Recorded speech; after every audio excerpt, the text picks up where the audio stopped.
सकाळी 5:30चा अलाराम झाला तशी सुचेता अंथरुणातून बाहेर आली. खरं तर ती अलाराम होण्याचीच वाट बघत होती. रात्रभर तसाही डोळ्यात डोळा लागला नव्हता. घरात अजून कोणीच उठलेलं नव्हतं. अर्थात रोजच ती सर्व आधी उठत असे. मस्तपैकी आल्याचा चहा करून घ्यावा म्हणजे बरं वाटेल म्हणून चहा ठेवला आणि नेहमीप्रमाणे एकीकडे पोळ्यांची कणिक भिजून घेतली. चहा कपात ओतून टेबलावर येऊन बसली. चहा घेत होती, पण आज जरी मन थोडे शांत झाले असले तरी ते अस्वस्थ होते. निर्णयाची संपूर्ण जबाबदारी तिने श्रीरामवर टाकली असल्याने. पण तो काय निर्णय घेईल, आपल्या पुढे काय, हे प्रश्न मनात येतच होते. या प्रश्नांबरोबर मन एकदम 25 वर्ष मागे गेलं. आज नोकरीचा पहिला दिवस. सुचेता व्यवस्थित तयार होऊन 10 मिनिटे आधीच बँकेत पोहोचली. बघितलं तर अजून कोणीच आलेलं नव्हतं. कुठे जावे, काय करावे वगैरे विचार करीत असतानाच तिचे लक्ष केबिनकडे गेले. तर तेथील अधिकारी कामालाही लागलेले. तेवढ्यात एका शिपायाने येऊन विचारलं, कोण पाहिजे? मी आजपासून या बँकेत जॉईन होण्यासाठी आली आहे.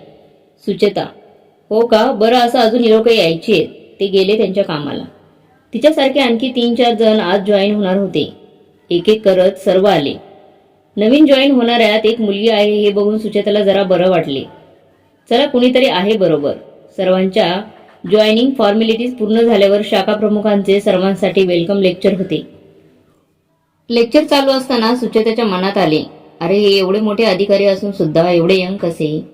नेहमी बँकेचे प्रमुख अधिकारी म्हणजे एजेड गृहस्थच असतात ना. जाऊ दे, आपल्याला काय करायचे आहे, आपण बरे आणि आपले काम.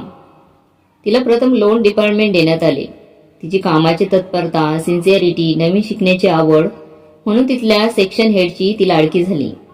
आपले काम संपवून परत सगळ्यांच्या मदतीला नेहमी तयार. 3-4 महिन्यात ती तिथे चांगलीच रुळली होती. तेवढ्याच फॉरेन एक्सचेंज डिपार्टमेंटमधील बोकील मदनांना डिलिव्हरीसाठी रजेवर जायचे होते. म्हणून मग तिची त्या डिपार्टमेंटला ट्रान्सफर झाली. त्या रजेवर जाण्याआधी त्यांच्याकडून थोडेफार शिकून घेतले. काम नवीन व जोखमीचे होते. ती पण मन लावून शिकत होती. कामाच्या निमित्ताने तिला वारंवार शाखा प्रमुखांच्या केबिनमध्ये जावे लागे. प्रत्येक वाउचर, डिक्लेरेशन, क्लेम वगैरेही त्यांची सही असणे बंधनकारक होते. त्यामुळे श्रीरंग गोडबोले व तिची भेट होऊ लागली. सुरुवातीला त्यांच्यात फक्त कामाचेच बोलणे होई. मग हळूहळू ती केबिनमध्ये आल्यावर दोघे मिळून चहा घेऊ लागले. कामाव्यतिरिक्त घरच्या विषयी, आवडीनिवडी वगैरे बोलणे होऊ लागले. कधी बँकेत उशीर झाला तर ते तिला सोडवायला तिच्या घरी जाऊ लागले. मोकील मादाम रजेवरून परत आल्या, पण घरी लहान बाळ म्हणून त्यांना लोन डिपार्टमेंटला पाठवण्यात आले. हळूहळू दोघांमध्ये मैत्री वाढू लागली. सुचेताच्या घरी आता लग्नासाठी स्थळ बघूयात वधूवर सूचक मंडळात नाव नोंदणीसाठी आई पाठी लागली होती. तिला एकीकडे कळत होते की ती आणि श्रीरंग एकमेकात गुंतत चाललेत, पण बोलायचे कसे? तो तर काहीच बोलत नाही. शेवटी एकदा धीर करून त्याला सांगितले, अरे, माझ्या घरी आता लग्नाचे वारे व्हायला लागलेत. तर म्हणाला, माझी आई पण तेच म्हणत होती. मग पुढे काय? सुचेता म्हणाली. म्हणजे? श्रीरंग म्हणाला. त्याने असे म्हटल्यावर ती गप्प. वाटले त्याला आपल्याशी लग्न करण्यात इंटरेस्ट दिसत नाही. मनातून मात्र खट्टू झाली. दुसऱ्या दिवशी कोणत्याच कारणाने श्रीरंगच्या केबिनमध्ये गेली नाही. सह्यांसाठी कागद नाईक काका करवी पाठवले. त्यांनी फोन केला नाही. विचार केला, जाऊ दे, नसेल त्याच्या मनात. 2 दिवसांनी रविवार होता. अंजिगलीकडे जायचे म्हणून आवरत होती. तेवढ्यात बाबांची हाक आली बाहेर. बाहेर येऊन बघते तर श्रीरंग आपल्या आईवडिलांसोबत आलेला. त्याने त्याच्या आईबाबांशी ओळख करून दिली आणि न सांगता आल्याबद्दल दिलगिरी व्यक्त केली. आता हा कशाला आलाय तेही आईबाबांसहित, पण मनातून आनंदही झाला होता. मग त्याचे बाबा म्हणाले, मी लगेच मुद्द्यावर येतो. आज आम्ही मुद्दाम आलो. हा आमचा मुलगा तुम्हाला माहीत आहेच. श्रीरंग इंजिनियर असून MBA आहे. तुमच्या मुलीच्या बँकेत ऑफिसर आहे. तुमची मुलगी आम्हाला सून म्हणून पसंत आहे. तुमचा काय विचार आहे ते सांगा. आईबाबांना हा सुखद धक्काच होता. तरी ते म्हणाले, आम्ही सुचेताला विचारून कळवतो. मी मात्र उडालेच. थोडा रागही आला. काहीच कसे सांगितले नाही आधी, पण मनातून सुखावले होते. खाणेपिणे झाल्यावर मंडळी मार्गस्थ झाली आणि बाबांनी मोर्चा माझ्याकडे वळविला. काय ग म्हणणे आहे तुमचे? मी काय तुम्ही ठरवाल ते, हे मी म्हणत असले तरी माझे डोळे आणि गाल वेगळेच बोलत होते. अर्थात हे आईबाबांच्या नजरेतून सुटले नाही. नीता मात्र खुश होती. चांगला शिकलेला, स्मार्ट, तशी जबाबदारी नाही. त्यात त्याला माझी लेक आवडली म्हणजे मला तर काही प्रॉब्लेम वाटत नाही, बाबा म्हणाले. अहो मस्तच, अगदी पाहिजे तसं स्थळ घरी चालत आल्यावर कशाला नाकारायचे. पूर्वपुण्याई म्हणून दुसरीकडे जोडे झिजवावे लागले नाहीत. आई खुश होत म्हणाली. मग आहेतच माझ्या मुली, अगदी 15 रुपया, असे बाबा म्हणाले. मी हवतच तरंगत होते. समोर आल्यावर काय बोलायचे हा प्रश्नच होता.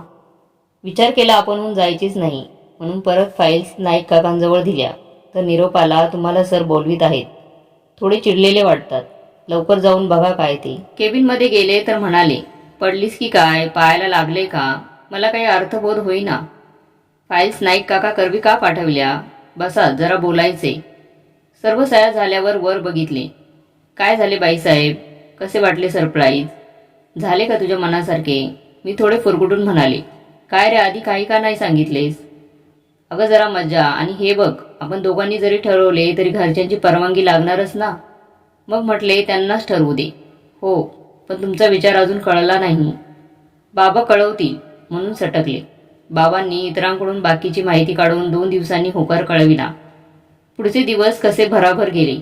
खरेदी, केळवण, बोलवणी, आमचं फिरणं यात विधिवत लग्न होऊन सुचेता देशपांड्यांची सौ सुचेता श्रीरंग ओढबोले झाली. दोन्ही घरी सर्व आनंदात होते. लग्नाला बँकेतील तमाम मंडळी हजर होती. हनीमूनला मनालीला गेलो असताना मी सहज म्हणाले, अरे तू एवढा इंजिनियर आणि MBA केलंस आणि बँकेत कसा काय नोकरी करतोस? अगं तुला भेटायचे होते ना, आता बघ मी काय करतो ते. अगदी मनावरच घेतले आणि वर्षातच नोकरी सोडून मित्रांच्या मदतीने या बिझनेसला सुरुवात केली. लवकरच तोही सेट झाला. रिटायर्ड झाल्यावर बाबा सुद्धा मदतीला जाऊ लागले. घरचा माणूस म्हणून थोडा हातभार कमी झाला. एवढ्यात बाळाची चाहूल लागली. मग काय, नुसते गोड कौतुक. सर्व प्रकारची डोहाळे जेवणे. कित्येक वर्षांनी दोन्ही घरात बाळ येणार म्हणून दोन्ही आज्या बाळाच्या आगमनाची जय्यत तयारी करत होत्या. आणि यशचा जन्म झाला. श्रीच्या यशाची कमान पण वर वर चढत होती. नोकरी आणि यश यात वेळ पुरत नव्हता. 3 वर्षांनी मग स्वराचा जन्म झाला. श्रीला मुलांचा फारच लाळा. कामावरून कितीही दमून आला तरी दोघांना घेऊन त्यांच्याशी खेळायचा. मुलं मोठी होत होती. निरनिराळ्या स्पर्धा परीक्षांमध्ये भाग घेत होती आणि बक्षीसही मिळवत होती. श्रीरंगाला दोघांचा भरपूर अभिमान होता. माझी घर, मुले, नोकरी, दोन्ही आईबाबा ही सर्कस चालू होती. आईबाबा आता थकलेत. त्यातच बँकेच्या परीक्षा देऊन मी ब्रँच मॅनेजर झाले. श्रीरंगला केवढा आनंद झाला होता तेव्हा. मला थंड हवेच्या ठिकाणी जायला आवडते म्हणून पुण्याजवळ पाचगणीला त्याने सुंदर बंगला घेतला. मी अगदी सुखाच्या हिंदोळ्यावर झुलवत होते. माझ्या या संसाराला माझी दृष्ट नको लागायला. मन चिंती ते वैरी न चिंती म्हणून तो विचार झटकला आणि ती काळ रात्र उगवली. आमच्या बंगल्यावर श्रीने मित्रांची पार्टी ठरवली होती. बाकी सर्वजण दुपारीच निघाले. श्रीला काही कामे होती म्हणून तो एकटा संध्याकाळी निघाला. मला मात्र खूप अस्वस्थता जाणवत होती. त्याला म्हणाले सुद्धा, एकटा जाऊ नकोस. पण म्हणाला, अगं कितीसा वेळ लागणार, पायाखालचा तर रस्ता. शेवटी गप्प बसले. रात्री 8 वाजता श्रीच्या मित्राचा फोन आला. वहिनी, श्री कधी निघाला, पोचला का नाही अजून? अहो केव्हाच गेले, तेव्हा पोचायला हवे होते. ठीक आहे, पोचल्यावर फोन करतो. मुलांना हाक मारली आणि जेवायच्या तयारीला लागली तर परत फोन वाजला. वाटले पोचले वाटतं म्हणून फोन उचलला तर अनोळखी आवाज. हॅलो, मी सुचेता बोलते. आपण? हॅलो, मी इन्स्पेक्टर देशमुख. ऐकले आणि हातापायात खालचे त्राणच गेल्यासारखे झाले. हॅलो, इथे अपघात झालाय. त्यांच्या मोबाईलमधील घरचा नंबर बघून फोन केला. पंचनामा झालाय. आम्ही त्यांना पुण्याला दीनानाथ हॉस्पिटलला घेऊन येतोय, तुम्ही तिकडेच या. आई, काय झालंय? यश म्हणाला. अरे यश, बाबांचा अपघात झालाय. त्यांना आता दीनानाथ हॉस्पिटलमध्ये आणतायत. चल आपण जाऊयात. अगं कसा झाला अपघात, किती लागले, बाबा का नाही बोलले? यश, अरे मला हे विचारायचं सुचलेच नाही. बरोबर, आपण लगेच निघूयात. यशने श्रीच्या मित्रांना कळवले. तेही लगेच निघाले. आम्ही हॉस्पिटलला पोहोचलो पण अजून कोणी आले नव्हते. एक मिनिट युवासारखा वाटत होता. कधी एकदा श्रीला बघते असे होऊन गेले होते. यश सुद्धा सारखे फोनवर माहिती काढत होता. तेवढ्यात 2 ॲम्ब्युलन्स आल्या. त्यातून दोघांना आणले होते. दोघे बेशुद्ध चेहरे, संपूर्ण रक्ताने माखलेले. दोघांना डायरेक्ट ऑपरेशन थिएटरमध्ये नेले. प्रख्यात न्यूरोसर्जन डॉक्टर दलाल त्यांना ते तपासत होते. तेवढ्यात कुणीतरी एक फॉर्म पुढे केला. मला काहीच कळत नव्हते. सर्व संवेदना जणू गोठून गेल्या होत्या. यश मात्र खंबीरपणे सर्व परिस्थिती हाताळत होता. एव्हाना बाकीचे मित्र पण आले होते. डोक्याला जबर मार लागलाय. ऑपरेशन करावे लागेल. मी ऑपरेशन फॉर्मवर सही केली. म्हटले, काही करा पण माझ्या श्रीला वाचवा. घरी आई देव पाण्यात ठेवून बसल्या होत्या. जवळजवळ 4-5 तासांनी डॉक्टर बाहेर आले आणि म्हणाले, ऑपरेशन सक्सेसफुल झाले. थोड्याच वेळात त्यांना ICU मध्ये हलवतील. पुढील 48 तास त्यांना अंडर ऑब्झर्वेशन ठेवावे लागेल. नंतर काय ते सांगू. मी आता अमेरिकेला जायला निघतोय. डॉक्टर पाठकांच्या संपर्कात मी राहीन. तुम्ही काळजी करू नका. श्रीला ICU मध्ये हलवल्यावर बाहेरून बघितले. चेहरा बँडेजने झाकला होता, फक्त डोळे आणि ओठ सोडून. बाकी कुठे काही लागले असेल असे वाटत नव्हते. यश व श्रीच्या मित्रांनी त्या दुसऱ्या व्यक्तीविषयी विचारले, पण डॉक्टर पाठक म्हणाले, आम्ही त्यांना वाचवू शकलो नाही. फार वाईट वाटले.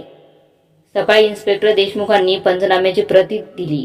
ती वाचल्यावर कळले की STच्या बसने त्या व्यक्तीला उडवले आणि तो श्रीच्या गाडीसमोर येऊन पडला. त्याला वाचवण्यासाठी श्रीने गाडी वळवली. ती थेट डिवायझरवर आदळली आणि अपघात झाला. सर्व रस्त्यावरील लोकांनी प्रत्यक्ष बघितले होते. 46 तासांनी त्यांनी फक्त डोळे उघडले, बाकी काही नाही. 48 तासांनी त्यांना रूममध्ये शिफ्ट केले. तो जागा झाला, पण नजर अनोळखी. मी, मुले, आई बाबा कोणालाही ओळखेना.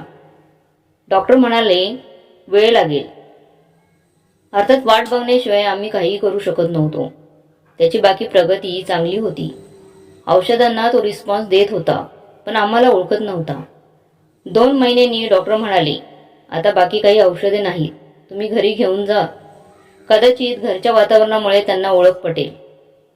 त्याला आमच्या लग्नातील फोटो, मुलांचे बारशाचे, वाढदिवसाचे, ट्रिपचे फोटो असे अनेक फोटो दाखवले, तरी तो ओळखेना. मी जवळ गेले तर तो एकदम दूर जायचा. सुरुवातीला तर तो आमच्या बेडरूममध्ये झोपायलाही तयार नसायचा. असे गेले 4 ते 5 वर्ष चालले. आता कुठे सर्वांनी सांगून सांगून त्याचा जरा विश्वास बसायला लागलाय. कारखान्यात जाऊन काम व्यवस्थित करू लागला. तरी तो म्हणत होता, अगं सुचेता, खरं सांगू, माझ्या बुद्धीला पटते की हे सर्व आपले आहे. तू, मुले, आई बाबा, पण मानायला तयारच होत नाही. मी कोणावर तरी अन्याय करतोय असे वाटत राहते. विचार करून करून डोकं फुटायची वेळ येते. तुझी ओढा ताण, तुझा त्रास मला सहन होत नाही. काय करू, मला कळतंय पण वळत नाही. हे बघ, तू नको जास्त विचार करू आणि जास्त त्रासही करून घेऊ नकोस, होईल सगळे नीट. त्याची ती ओढा ताण, अस्वस्थता मला जाणवत होती. त्यासाठी माझे काळीज तुटत होते. पण डॉक्टर पाठकांच्या म्हणण्यानुसार काळ हेच औषध होतं. अधूनमधून तो स्वराला गौरी म्हणून हाक मारत असे. मग ती म्हणे, अरे बाबा, गौरी माझे नाव नाही, माझे नाव स्वरा आहे. मग तोही गप्प व्हायचा. या सर्वांमुळे यश एकदम मोठा होऊन गेला. इंजिनियर होऊन बाबांच्या बिझनेसमध्ये लक्ष घालतोय. आणि परवाचा तो प्रसंग, आई आपण सर्व आपल्या पाचगणीच्या बंगल्यावर जाऊयात का, बाबांना पण चांगला चेंज मिळेल. यश अरे अपघातानंतर तिथे कुणीही गेलेलं नाही आणि खरं सांगू आता परत तिकडे जावेसेच वाटत नाही. कमॉन आई, अगं बाबांना किती आवडायचा तो बंगला, त्याचा परिसर, कदाचित त्याच्या आठवणी परत येतील. ठीक आहे जाऊयात, पण स्वच्छ करायला सांग. हो सांगितलं आहे. शेवटी एकदाच निघालो. वाईपर्यंत यश ड्राईव्ह करत होता. अचानक श्री यशला म्हणाला, मी करू का ड्राईव्ह. मी आणि यशने एकमेकांकडे बघितलं. आम्हाला खूप बरे वाटले. किती दिवसांनी म्हणाला. खरं तर त्याला ड्रायव्हिंगची खूप आवड होती. आम्ही कित्येकदा लॉंग ड्राईव्हला जायचो. यशने श्रीच्या हातात स्टेअरिंग दिलं आणि तो बाजूला बसला. थोडे पुढे गेल्यावर त्याने उजवीकडे वळवली गाडी. आम्हाला वाटले ड्रायव्हिंगची हाऊस भागवते, पण तसे नव्हते. डावी उजवी करत छोट्या गल्ली बोळातून गाडी चालवत होता. यश आणि मी दोघे एकमेकांकडे बघत होतो आणि यशला विचारले सुद्धा, अरे बाबा कुठे चालला आहेस. तो काही न बोलता त्याने गाडी एका छोट्या घरासमोर थांबवली. एक छोटंसंच पण टुमदार घर, बाजूला शेत, विहीर. आम्ही प्रश्नार्थक नजरेने एकमेकांकडे बघत होतो. तर हा गाडीतून उतरून घराच्या दिशेने चालायला लागला. तेही जोरजोरातच हाका मारत, ए गौरी, ज्योती, अगं आई कुठे आहे तुम्ही, मी आलोय ना. आम्ही त्याच्या मागे गेलो. घरातून एक मुलगी आणि तिची आई आणि आजी बाहेर आली आणि त्या श्रीकडे बघतच राहिल्या. अरे बघताय काय अशा माझ्या बरोबर, पाहुणे आलेत, त्यांचे चहा पाणी करा. कोण तुम्ही, कोण पाहिजे तुम्हाला, आणि आमची नावे कशी माहीत तुम्हाला, बाई म्हणाल्या. हे ऐकता क्षणी श्री गप्प झाल्या. मग मीच पुढे होऊन त्यांच्याशी बोलले. त्यांची चौकशी केली तेव्हा कळले की त्यांचे पती 4 ते 5 वर्षापूर्वी अपघातात गेले. श्रीचा अपघात तोच असावा का, काय गौड बंगाल आहे, कळेच ना. इथे कुठे घेऊन आला, या लोकांची नावे कशी माहीत, मी पण त्यांना श्रीच्या अपघाताची कहाणी सांगितली आणि तेव्हापासून जरा विचित्र वागतोय, आम्हाला माफ करा. ती मोठ्या मनाची होती. आम्हाला आग्रहाने घरात घेऊन गेली, चहा केला, पुढे बंगल्यावर गेलो. पण एक दिवसात परत आलो. श्री अस्वस्थ होता, काहीच कळत नव्हती. आम्ही मग डॉक्टर पाठकांना फोन केला. सर्व वृत्तांत ऐकूनही त्यांनाही जरा विचित्रच वाटले. म्हणाले, डॉक्टर दलालांची चर्चा करून सांगतो. 2 दिवसांनी डॉक्टर पाठकांचा फोन आला. गुड न्यूज आहे, डॉक्टर दलाल इंडियात आलेले आहेत आणि त्यांना तुम्हाला सर्व पेशंट सहित भेटायचे आहे. दिलेल्या वेळेनुसार आम्ही सर्व डॉक्टर पाठकांच्या क्लिनिकमध्ये पोहोचलो. डॉक्टर दलाल आलेलेच होते. सर्वजण कॉन्फरन्स हॉलमध्ये बसलो. डॉक्टर दलाल बोलू लागले, नमस्कार, मी ऑपरेशन करून लगेच अमेरिकेला गेलो, तरी डॉक्टर पाठक यांच्या टचमध्ये होतो. वेळोवेळी माझ्या पेशंटची खबर घेत होतो, त्यांना औषधे उपाययोजनाही सांगत होतो. पोस्ट ऑपरेशन औषधोपचारांचा पेशंट उत्तम प्रतिसाद देतोय ऐकून बरेच वाटत होते. आता मी तुम्हाला मानवी मेंदूची थोडी माहिती सांगतो, त्यामुळे कदाचित तुम्हाला तुमच्या प्रश्नांची उत्तरे मिळतील. त्यांनी स्लाइड दाखवायला सुरुवात केली. आपल्या मेंदूचे एकूण 4 भाग असतात. प्रथम उजवी आणि डावी बाजू. या दोन भागांची आणखी 2, एक वर आणि एक खाली, ज्याला बोली भाषेत आपण मोठा मेंदू आणि लहान मेंदू असे म्हणतो. प्रत्येकाचे कार्य कसे चालते हे थोडक्यात समजावून सांगितले. आपल्या लहान मेंदूचा जो डावा भाग आहे तिथे आपली माहिती, आठवणी साठवल्या जातात, म्हणजेच आपली स्मरणशक्ती, ज्यामुळे माणसाला आठवणी येतात, गोष्टी आठवतात. हे सर्व आम्हाला डायग्रामनुसार सांगत होते. आता त्यांचा आवाज अजून गंभीर झाला. पुढे म्हणाले, या अपघातात श्रीच्या याच भागाला धक्का लागून तो डॅमेज झाला. बरं, तो काढून टाकणेही शक्य नाही, कारण माणसाला संपूर्ण ब्रेन असणे आवश्यक आहे.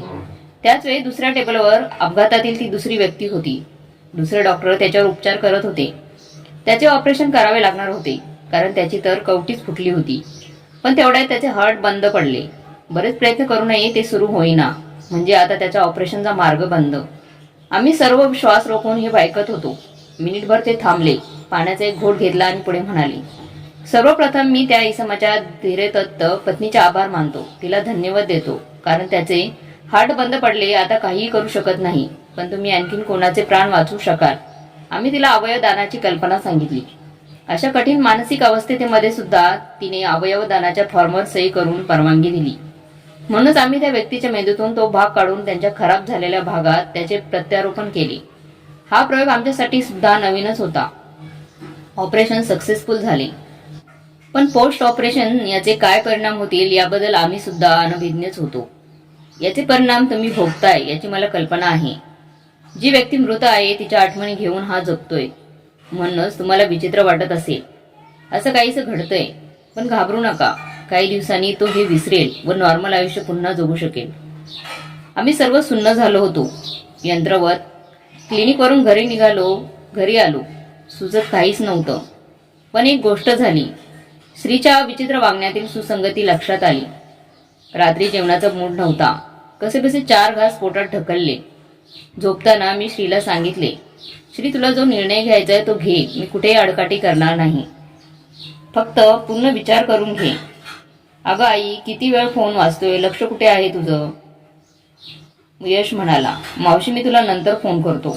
माझ्या खांद्यावर हात ठेवून म्हणाला, आई नको इतकी काळजी करू, सर्व काही ठीक होईल. तेवढ्या श्री पण उठून आला होता. आता त्याचा चेहरा शांत वाटत होता. सर्वजण आवरून ब्रेकफास्ट करता टेबलवर जमले. श्रीने बोलायला सुरुवात केली, माझ्यामुळे तुम्हा सर्वांना खूप त्रास सहन करावा लागला, पण यापुढे असे होणार नाही. माझ्या मनात नेहमी द्वंद्व युद्ध चाललेलं असायचं. बुद्धीला जे पटत होतं ते मन मानायला तयार नव्हतं. त्यात आठवणींची साथ संगत पण सुटून गेली होती. पण आता याचे कोडे काल आपल्या सर्वांनाच उलगडले.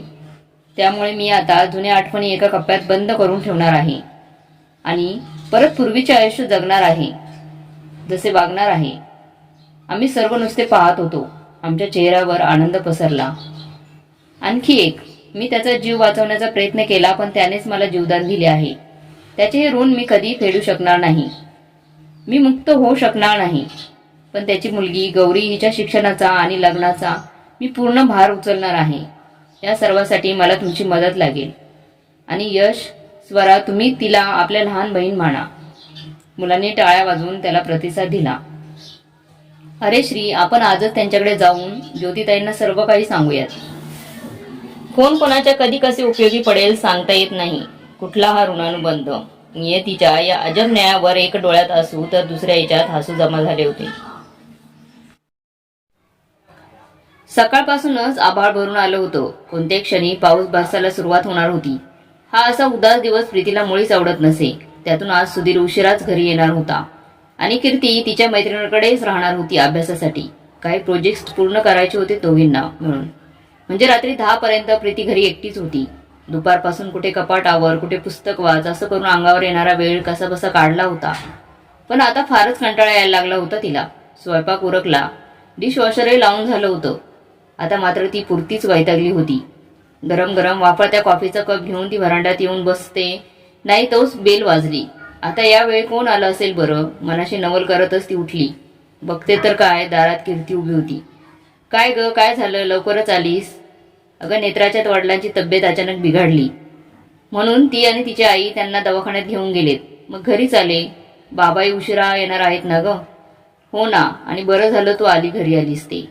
अगदी बोर झाले होते बघ मी, प्रीती म्हणाली. कीर्ती अगदी गोड हसली. गव्हाळ वर्णाची आणि भरपूर उंच आणि सडपातळ बांध्याची. लेक अशी गोड हसली की प्रीती अगदी निरखून बघत असे तिच्याकडे. मातृमुखी आणि सदासुखी असं आई म्हणायची. तेव्हा हटकून अशा वेळी तिला तिची आठवण येई.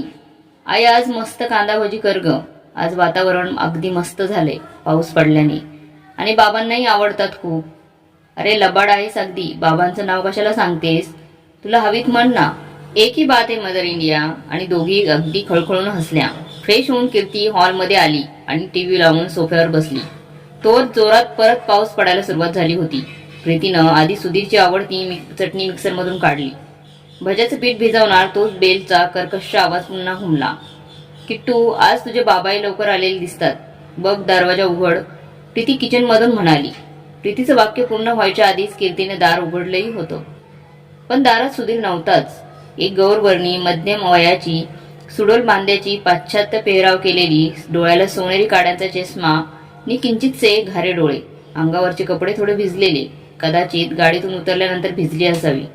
येस, प्रीतीने प्रश्नार्थक नजरेने त्यांच्याकडे बघितलं आणि बाहेर चमकलेल्या विजेच्या लोळाबरोबर त्यांच्या तोंडून सावकाश कष्टाने आल्यासारखे शब्द आले. Hey hi, I am your mom. Ma'am, you are mistaken. Are you in the wrong house? असं काहीतरी बोलायच्या विचारात असलेली कीर्ती एकदम गप्प झाली. बाहेर आलेल्या प्रीतीचा चेहरा पांढरा फटक पडला होता. अगदी दगडी पुतळ्यासारखी ती स्तब्ध उभी होती, कुठल्याही क्षणी खाली कोसळेल अशी. आई, गोंधळलेली कीर्ती आळीपाळीने एकदा प्रीतीकडे आणि एकदा त्या दरवाजात उभ्या असलेल्या व्यक्तीकडे बघत होती. कोण आहे ही बाई? खुशाल आपली आई म्हणून सांगते आणि आई तिला बघून इतकी सैरभैर का बरं झालीये? तिला काहीच कळत नव्हतं. या द्विधा मनस्थितीतून तिची सुटका त्या बाईनेच केली. I am sorry, me phone करून यायला हवं होतं. कल्पना द्यायला हवी होती. प्रीतीला फारच धक्का बसलेला दिसतोय माझ्या येण्याने. निघते मी. तिने जाताच मागे धाडकन दार लावून घेत कीर्ती वळाली. प्रीतीला आधार देऊन त्यानं खुर्चीत बसवलं तिने. आई, हे काय प्रकरण आहे हे सारं? तू ओळखतेस का त्या बाईला? ती मला माझी आई आहे असं का सांगत होती? 17-18 वर्षाच्या, अजून तारुण्य आणि बालपण या दोन्हीच्या उंबरठ्यावर घुटमळत असलेल्या मुलीच्या स्वरातील धार प्रीतीला असह्य झाली.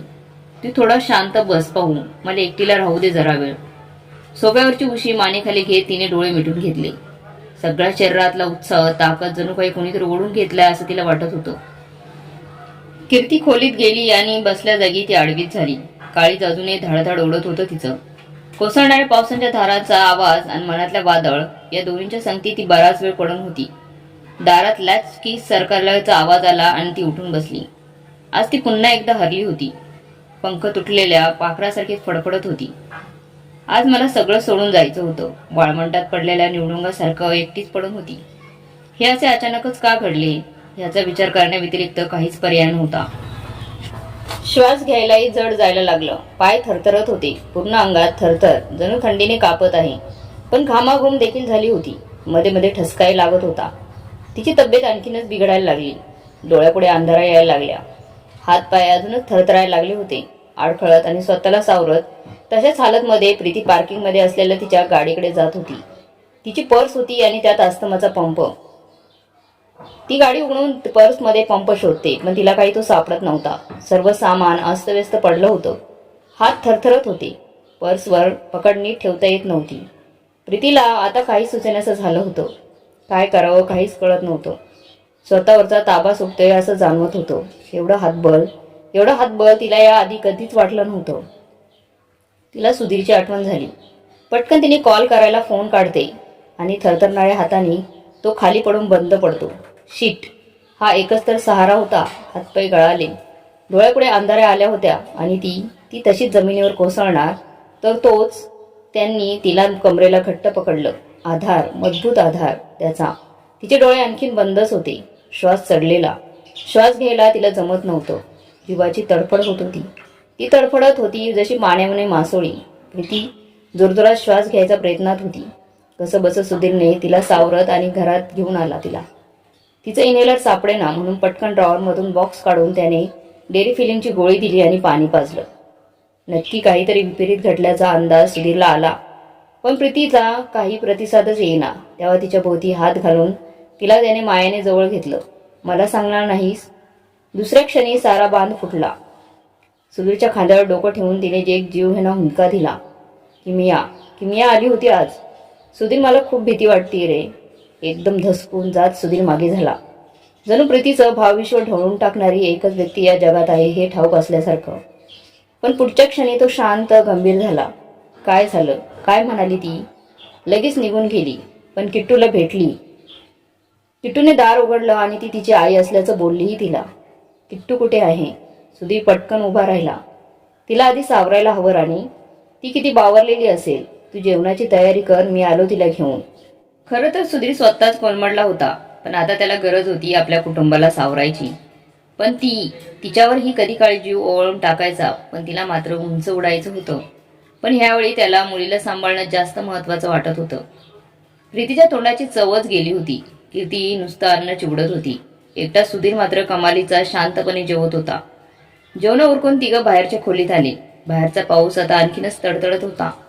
प्रीतीला तो नेहमीपेक्षाही नकोसा वाटत होता. बस किट्टू, आम्हाला दोघांनाही तुझ्याशी काही बोलायचंय. कीर्तीनं एक तीव्र दृष्टिक्षेप प्रीतीकडे टाकला. ती कोण होती ते स्पष्ट सांगा मला आधी. She is really my mother? एका दमात धाप लागल्यासारखं कीर्ती बोलू लागली. हो, ती खरंच बोलली. शी इज युअर मदर. नीट ऐकून घे, मग त्रागा कर बेटा. आम्हा दोघांचं लग्न व्हायच्या आधी तुम्ही मला हे सगळं आधी का नाही सांगितलं? कीर्ती जवळजवळ किंचाळलीच.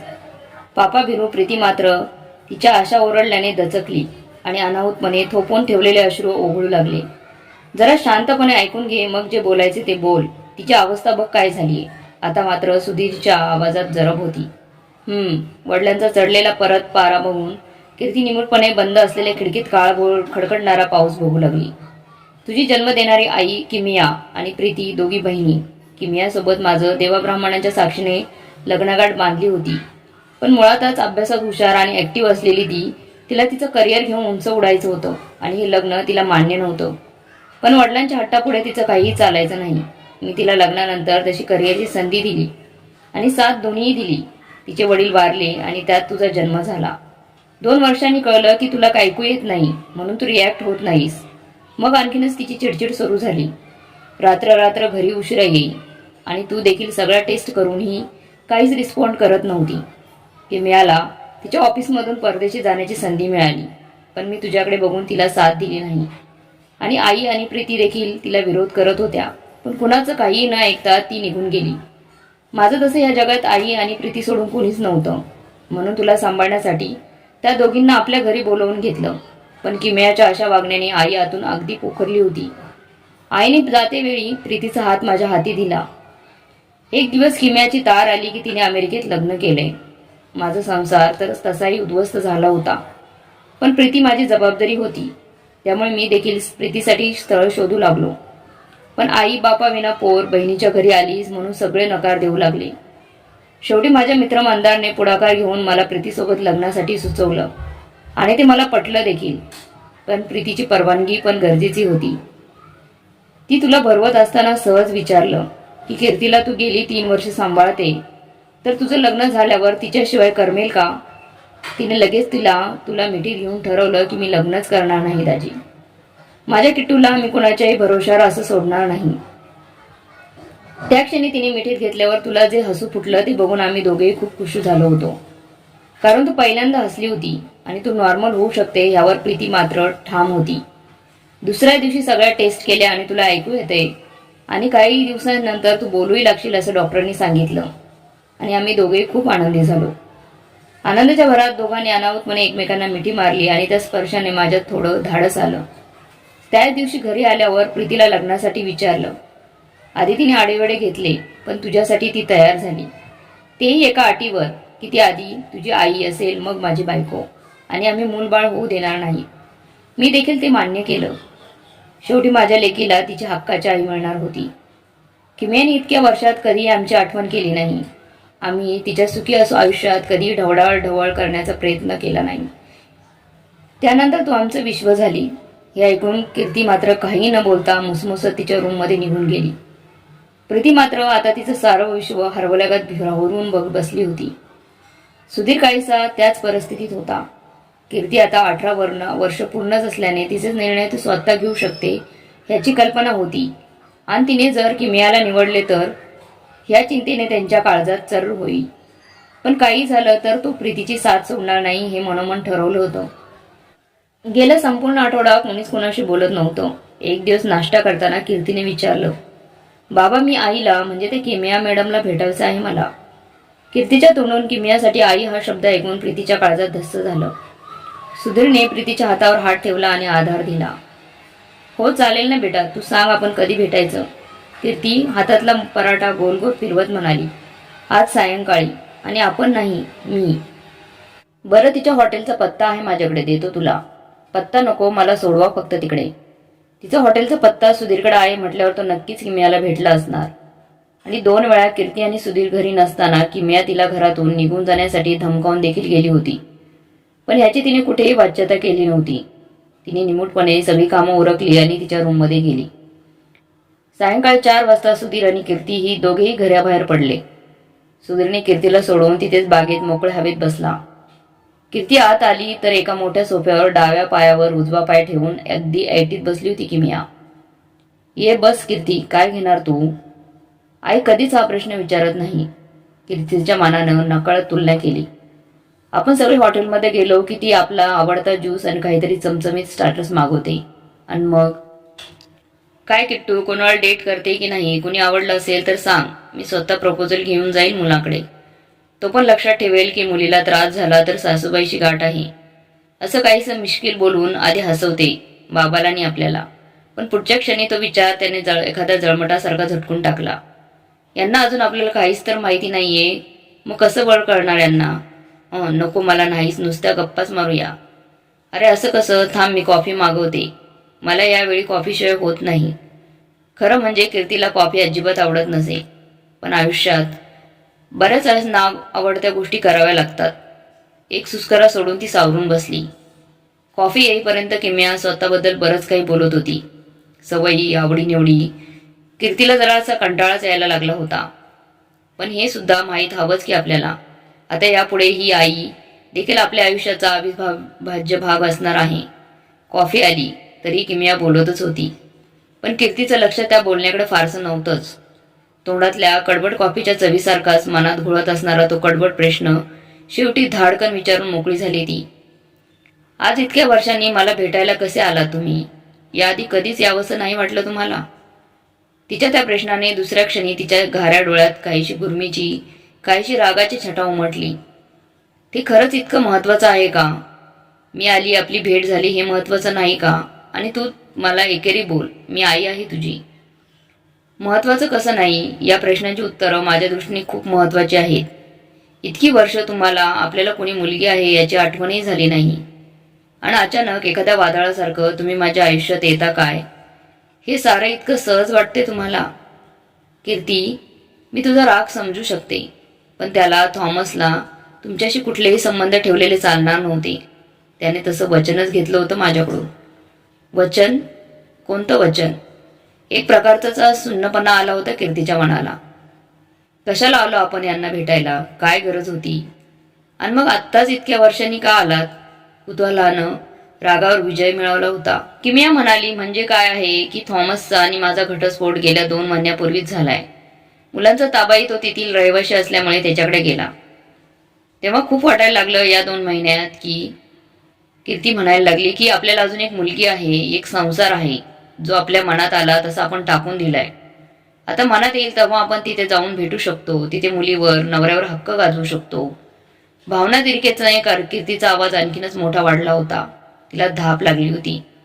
आजूबाजूचे लोक विचित्रपणाने आपल्याकडे बघतायत ही जाणीव झाली तशी ती पुन्हा खाली बसली. आज आयुष्याच्या मध्यावर तुम्ही एकाकी पडलात म्हणून तुम्हाला आठवण आली माझी. कुठे होता तुम्ही इतकी वर्ष?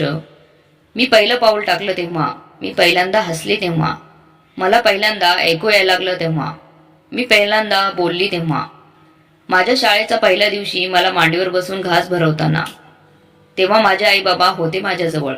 तुमचा काही हक्क नाहीये माझ्यावर. पुन्हा कधीच येऊ नका आमच्याकडे.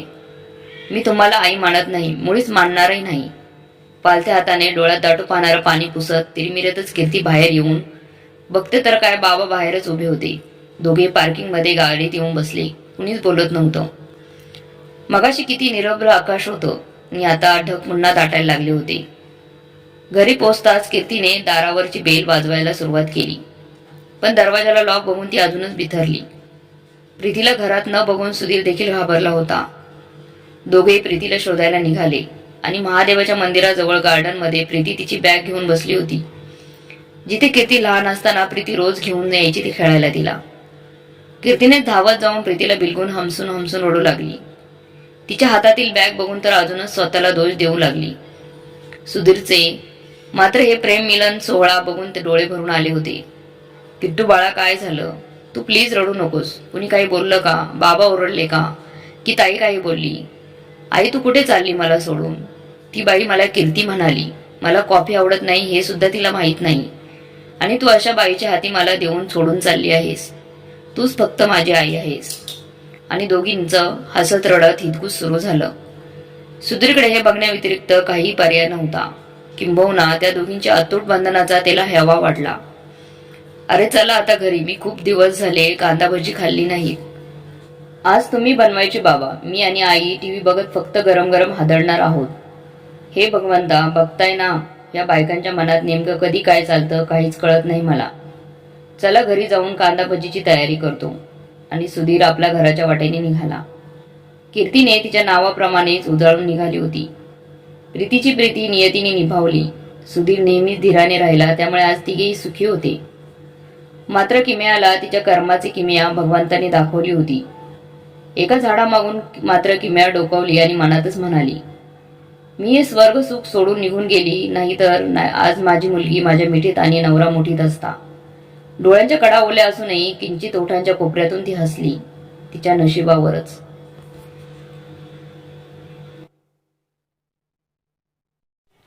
बहिणीच्या आयुष्यात असं काय अघटित घडलं की बहिणीला प्रॉपर्टीत हिस्सा द्यावा लागला.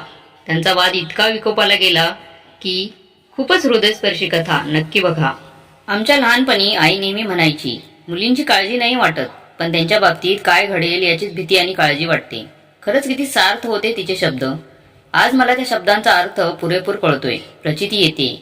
आईला माझ्या भविष्यातल्या परिस्थितीची कल्पना होती का? 1 नाही 3 मुली होत्या तिला. म्हणूनच काळजी करायची ती. आधी शिक्षण, मग लग्न. वृंदा म्हणजे मी सर्वात लहान होते. आईला काळजीत बघितली की बाबा म्हणायचे, कशाला विनाकारण स्वतःला त्रास करून घेतेस?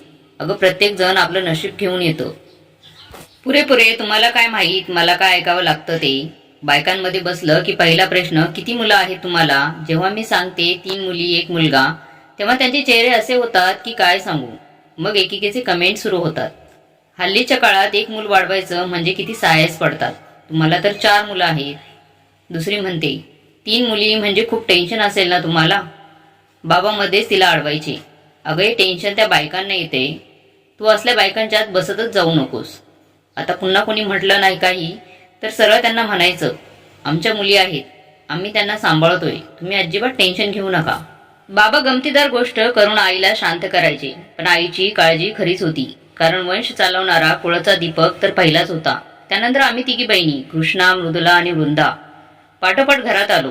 बाबा विद्युत विभागात मोठ्या हुद्द्यावर कामावर होते, त्यामुळे आर्थिक अडचणी नव्हत्या. घरात मी सर्वात लहान असल्यामुळे सर्वांची लाडकी होते. त्या लाडाकोडानेच माझा स्वभाव थोडा हट्टीही झाला होता. कुठल्याही गोष्टीसाठी हट्ट करणं हा मला माझा अधिकार वाटायचा. माझा हट्ट पूर्णही केला जायचा. म्हणजे ताई किंवा दादाची एखादी गोष्ट मला आवडली तर मी रडत रडत आई किंवा बाबांकडे जाऊन हट्ट धरायची की त्या वस्तू मला हव्यात. मग आई पटकन दादाला किंवा ताईला म्हणायची, अरे ती लहान आहे, का तिला रडवता, घेऊ द्या ना तिला काय हवंय ते, अशी कशी तुम्ही थोरली भावंड. बाबांनी आम्हा सर्वांना कॉन्व्हेंटमध्ये शिकवलं. अमृत दादाला बिझनेसमध्ये रुची होती आणि गतीही होती, त्यामुळे त्याने MBA करून व्यवसायात जम बसवला. कृष्णा आणि मृदुलाची लग्न चांगली स्थळं बघून करून दिली. अमृतदादाचंही लग्न झालं. शहराच्या भरवस्तीत भलं मोठं बंगलागज घर बांधलं गेलं. आता घरात दादा, बहिणी, आई आणि बाबा, मी एवढीच माणसं होतो. आम्हा बहिणींवर बाबांचा फार जीव होता. दोघी बहिणी लग्न होऊन गेल्यामुळे बाबांना त्यांची फार आठवण यायची. ते म्हणायचे, वृंदाचं लग्न मी घाईनं नाही करणार. अमृतची मुलं बाळं घरात आल्यावर मग हिला सासरी पाठवेन. सगळं कसं छान चाललेलं आणि एका अपघातात बाबांचा आकस्मिक मृत्यू झाला. आई आणि मी, आमचं तर फारच मोठं नुकसान झालं होतं. बाकी सर्वांची लग्न झाली होती, पण माझं स्वप्न अजून कोवळीच होती. बाबा माझं लग्न थाटामाटात करणार होते, पण आता बाबा नाहीत म्हटल्यावर काय होणार. लाडाकडवत वाढलेली मी एकाकी घरातल्यांचं ओझं बनून गेले. बाबाने आर्थिक नियोजन अत्यंत काटेकोरपणे केलं होतं, त्यामुळे आर्थिक काळजी तशी नव्हती. पण वडील असणं आणि वडील नसणं या दोन स्थितीमध्ये आकाश पाताळ एवढं अंतर असतं. घरातलं वातावरण आता मोकळं वाटत नसे. एक प्रकारचा कोंदटपणा वाटायचा. बिझनेसच्या निमित्तानं दादाला खूपदा इकडे तिकडे जावं लागे. अशाच एका भेटीत त्याला वरून भेटला. उमदा होत करू सज्जन मुलगा म्हणून तो त्याच्या मनात भरला. वरूणला वडील नव्हते. आई व तो एवढंच कुटुंब होतं. आईला तर अगदी गंगेत घोडून आलं असं वाटलं. वरूणचा स्वतःचा व्यवसाय होता. घरात आम्ही 3च माणसं होतो. सचोटीने वागून खूप कष्ट करून वरून धंदा पण छान वाढवला होता. मी जणू फुलांच्या शराशीवरून चालत होते. लग्नाला 2 वर्ष होऊन गेली होती. लहानगा प्रियांश आल्यावर तर सुखाचा पेला काठोकाठ भरला होता. काळ भराभर पुढे सरकत होता.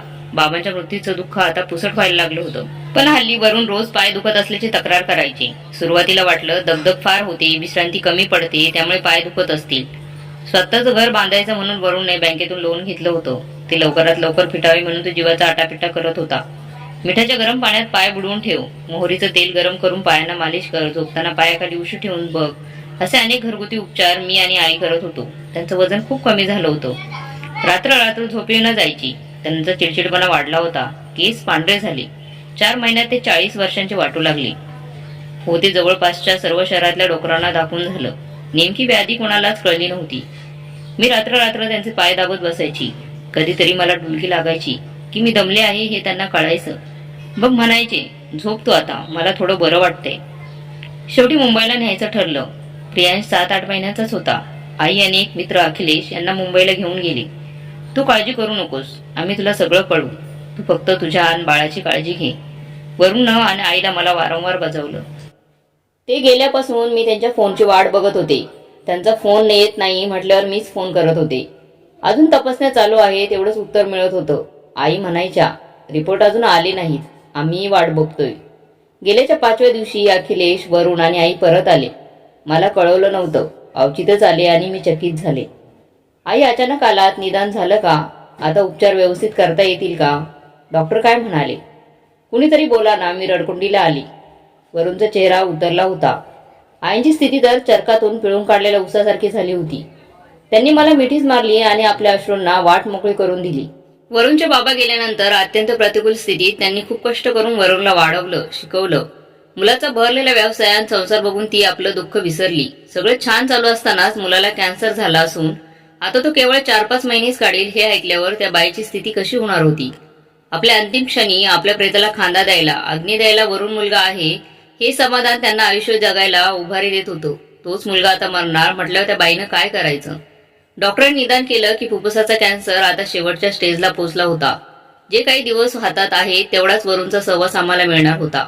ज्या घरात प्रियांशच्या दुडदुडण्याचा, त्याच्या हसण्याचा आवाज घुमत होता, तिथं आज वरूणच्या वेदनेचा हुंकार आणि आईचे उसासेच फक्त ऐकायला येत होते.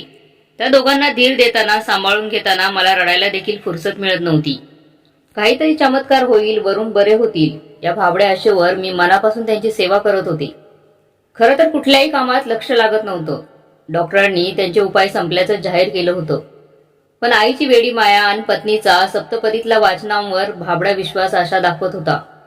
वरून बरे होतील अशी आशा आम्हाला वाटत होती. पण धर्म आणि आस्था नावाची काही गोष्टच नाही या जगात. तरी सुद्धा व्यक्ती जेव्हा समस्यांना नडला जातो तेव्हा शेवटचा उपाय म्हणून भोंदगिरीच्या मागेच धावायला लागतो. मेडिकलचे उपचार नाहीत म्हटल्यावर जो जे सांगेल ते उपाय आम्ही करत होतो. पेशंट आणि नातलग दोघंही हाय खातात. आईची वेडी माया आणि पत्नीची भाबडी आशा, विश्वास श्वास वगैरे काही समजून घेत नाहीत. कसंही करून आपला रुग्ण बरा व्हावा एवढीच अपेक्षा असते. पाण्यासारखा पैसा खर्च होत होता. धंदा पूर्ण बंद पडला होता. वरूणसाठी मी इतकी धावाधाव करत होते की त्यात प्रियांशकडेही माझं दुर्लक्ष झालं होतं. तो आजारी पडला. खरंच ती सगळ्या बाजूनी परीक्षा घेत होती. जेमतेम 5 महिने वरून काढू शकले होते. आईची स्थिती तर बघवतच नव्हती. प्रियांश नसता तर आम्ही दोघींनीच त्याच दिवशी जीव दिला असता. पण जिवंत होतो म्हणूनच पुढील अनेक प्रश्नही आवासून समोर उभे होते. धंदा बंद पडलेला. बँकेचे लोन घरासाठी घेतलं होतं. यामुळे लोनचे हप्ते फेडणे अशक्यच होतं. ते घर हातचं गेलं. अवघड परिस्थितीतच आपलं कोण परक कोण हे समजतं असं म्हणतात ते खोटं नाही. माझ्या वाईट काळात माझ्या दोघी बहिणींनी त्यांच्या परीने शक्य ती सर्व मदत केली. मात्र अमृतदादा मोकळेपणानं वागत नाहीये. खरं तर टाळतोय असं मला जाणवलं. पण अचानक आलेल्या या चौफेर संकटाने मी इतकी भांबवले होते की इतकी हतबल दुर्बल झाले होते की यावर फारसा विचार करण्याची शक्ती नव्हती माझ्यात. खरं तर आई अजून हयात होती. पण आता घरात आईची सत्ता नव्हती. आता मला लक्षात येत होतं की आजही आपल्या समाजात विधवा स्त्रीला अजिबात किंमत नसते. आई विधवा, तिची लेक मीही विधवा. बाबा असतानाची आई मला आठवते. माझा गैरवाजवी हट्ट पुरवण्यासाठी ती दोघं ताई व अमृतदादाला रागे भरून मला ती वस्तू मिळवून देत असत. मनात सतत रुखरुख असायची की वरूणच्या मृत्यूमुळे मी प्रियांशला त्याचा हक्काचं बालपण पुरेपूर उपभोगू देऊ शकत नाहीये. दोघी ताई त्याचं खाणं पिणं खेळणी कपडे सगळं बघत होत्या. ती त्यांची माया होती. प्रियांशचा हक्काचं थोडीच काही होतं. भाड्याच्या एका खोलीत मी प्रियांश आणि आईला घेऊन राहत होती. मुलाच्या मृत्यूने उन्माळून पडलेला तो दुर्बळ जीव एका रात्री अनंतात विलीन झाला. नोकरी करणंही मला शक्य नव्हतं. लहानग्या प्रियांशला सांभाळायलाही कुणी नव्हतं. समोर एक निरुद्देश आयुष्य असं पडलं होतं. दुसरीकडे बाळाचा अंधार काळ मग भविष्यकाळ. काय करू, कुठे जाऊ, कुणाला विचारू अशा काळजीत पायरीवर बसून होते. तेवढ्यात कृष्णताई माझ्याजवळ येऊन बसली. मी एकदम दचकले. ताई, कधी आलीस मला कळलंही नाही. हो ग, ही वेल बघ किती हौसेने लावली होती. आठवणीने रोज पाणी घालायची. केवढी बहरली आहे. पण कालच्या वादळानं ज्या झाडाच्या आधारानं ती वर चढली होती ते झाडच उन्मळून पडलं. आता ही वेल ही जगायची नाही. माझ्यासारखीच तीही आधारहीन झालीये. माझं आयुष्याचं काय होणार कुणास ठाऊक. फार विचार करतेस. चल उठ. असाच विचार करत बसशील तर प्रियांशला कशी सांभाळशील. ताईने तिथं पडलेला एक बांबू झाड उन्मळून पडल्यामुळे झालेल्या खड्ड्यात रोवला आणि ती वेल त्यावर चढवली. बघ, मिळाला ना आधार तुझ्या वेलीला. आता वेल मरत नाही नक्की. आणि मी हो म्हटलं. खरंच ताई, मानवी आयुष्यही इतकं सोपं असतं तर किती बरं झालं असतं. प्रयत्न केला की काही अडचणींवर उपाय निघू शकतो वृंदा. ताई गंभीरपणे म्हणाली. म्हणजे तुला काय म्हणायचे वृंदा? अमृतदादाची कोरडी वागणूक सर्वांनाच खटकते. या संकटात ज्यानं सर्वात पुढे होऊन मदत करायची तो समोरही येत नाहीये. मला नवल वाटते. आईही काही बोलत नाहीये. काय प्रॉब्लेम आहे तिला मला समजत नाहीये. ताई, एकतर आता तिचं वय झालंय, दुसरं म्हणजे बाबांचं नसणं. तीही असंही आहे ग. हे म्हातारपण ती दादाच्या जीवावर जगणार ना. पण याचा अर्थ मुलीच्या परिस्थितीकडे दुर्लक्ष करायचं का? तुझ्या बाबतीतही तिचं काही कर्तव्य आहे ना. घर बाबांनी बांधलेलं म्हणजे तिचंच आहे. तिला बाबांची पेन्शन मिळते. ती काही दादांवर अवलंबून नाहीये. ताई जरा रागातच बोलली. ताई, अगं आई समाजाला बदलू शकत नाही ना. आजही म्हातारे आई वडील मुलीपेक्षा मुलाकडेच राहायला प्राधान्य देतात ग. खरंच ग बाई, माझी छोटीशी बहीण किती किती समजूतदार झालीये. ताई कौतुकाने म्हणाली. मग बोलली. ते सोड वृंदा. मी मृदुला आणि तुझ्या दोन्ही भाऊजींनी असं ठरवलंय की आम्ही दादाशी बोलू. आज काळ बदललेला आहे. वडिलांच्या प्रॉपर्टीत मुलीलाही वाटा मिळायला हवा तसा कायदाही झाला आहे. मी थोडं घाबरून चकित मुद्रेने तिच्याकडे बघितलं. तेव्हा ती म्हणाली. अगं वेडे, ही नातीगोदी हे संबंध आपल्याला आडे अडचणीला मदत मिळावी म्हणूनच तर असतात ना. अशा वेळी मदत नाही घ्यायची तर मग कधी घ्यायची? शेवटी सर्वांनी मिळून दादाला समजावलं की बाबांच्या प्रॉपर्टीतला काही हिस्सा तू वृंदाला दे. कृष्णा आणि मृदुला ताईंनी तर म्हटलं की आम्ही लिहून देतो, आम्हाला काही नको. पण वृंदाला मात्र तो वाटा मिळू दे. तिच्या संकटाच्या काळात खरं तर स्वतःहून तू पुढाकार घ्यायला हवा होतास. पण अमृतदादाची संपत्तीतला वाटा द्यायची इच्छा नव्हती. शेवटी पुन्हा नातलागानच त्याला समजावलं. बाकी बहीण मागत नाहीयेत. एकीलाच तर द्यावं लागतंय. तेवढं देऊन मोकळा हो. उद्या कोर्टात केस गेली तर सरळ 4 वाटे होतील. तुला फक्त एक हिस्सा मिळेल. शेवटी अगदी नाईलाजानं दादाने निर्णय घेतला. वहिनीला हा निर्णय अजिबात आवडला नव्हता. शेवटी बाबांच्या घरातला एक भाग माझ्या नावावर केला गेला. मीही लाचार होते. सगळा स्वाभिमान गहाण ठेवून माहेरी आले. हळूहळू सगळं मार्गी लागेल अशी भाबडी आशा मनात होती. शेवटी रक्ताचं नातं आहे. पाण्यात काठी मारली म्हणून पाणी दुभंगतं का? काही नाही, तर निदान मी माझ्या माणसात तर होते. पण माझी समजूत चुकीची होती. इथं तर नात्यांची व्याख्याच बदललेली होती. कुणीच माझं नव्हतं. घराच्या वाटणीबरोबरच मनावरही ओरखडे ओढले होते. नात्यामध्येही अदृश्य भिंती उभ्या होत्या.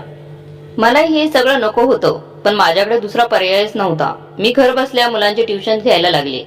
शेजारी पाजारी सहानुभूतीने वागत होते. मला ट्युशन्स मिळवून द्यायला त्यांनी मदत केली. अशा सगळ्यांच्या सहकार्याने आयुष्याची गाडी रुळावर आणण्याचा प्रयत्न करत होते. वहिनी तर स्वतःहून एक शब्दही माझ्याशी बोलत नव्हती.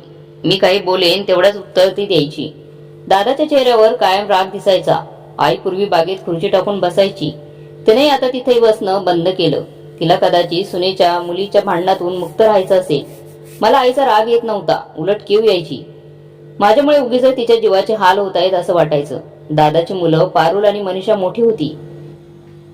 माझ्या घरात यायचं नाही, माझ्याशी बोलायचं नाही हे वहिनीने सांगितलेलं त्यांना समजत होतं. पण प्रियांश लहान होता. त्याला काहीच कळत नव्हतं. तो त्यांच्यात खेळायला बघायचा. एक दिवस प्रियांश दादाच्या घरातून एक खेळणे घेऊन आला.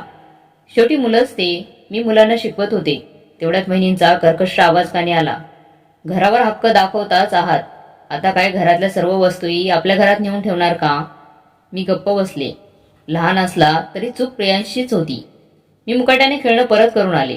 पण नंतर अशाच घटना सातत्याने व्हायला लागल्या. बरेचदा वहिनी मुद्दाम फुसपट काढून आरडाओरडा करायची. एक दिवस सायंकाळी मी मुलांना शिकवत बसले होते. तेवढ्यात वहिनी आरडाओरडा करत करत आली. तुम्ही इथं कमाई करत बसा, तिथे तुमचा मुलगा आमचं केवढं नुकसान करतोय. हा एवढा महागाचा फ्लावर पॉट फोडला. मला हे सगळं नाही चालणार. तेवढ्यात मनीष म्हणाला, मम्मी, अगं तो पारुलच्या हातून फुटलाय, प्रियांशच्या नाही. वहिनी त्याच्यावर ओरडली, गप्प बैस मूर्खा, तुला काय कळतंय? मुलं निरागस असतात. खरं ते बोलतात, पण मोठ्यांना ते मानवत नाही. मी अजिबात वाद घातला नाही. वहिनीला सॉरी म्हटलं. माझ्यावर उपकार होते तिचे. वहिनीला माझं इथे राहणं खूपच खटकत होतं. खरं तर मलाही तिथे राहणं नकोच होतं.